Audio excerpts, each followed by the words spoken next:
কৃষক কার্ড চালুর অগ্রগতি পর্যালোচনা সভা অনুষ্ঠিত।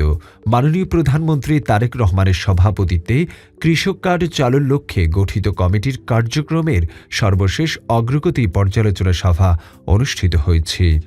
রোববার ২৯ মার্চ বাংলাদেশ সচিবালয়ে আয়োজিত এই সভায় সংশ্লিষ্ট কমিটির সদস্যরা উপস্থিত ছিলেন।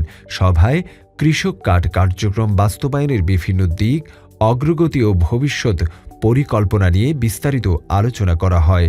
সভায় জানানো হয়, দেশের কৃষকদের সহজেই প্রণোদনা, ভর্তুকি ও সরকারি সহায়তা পৌঁছে দিতে কৃষক কার্ড গুরুত্বপূর্ণ ভূমিকা রাখবে।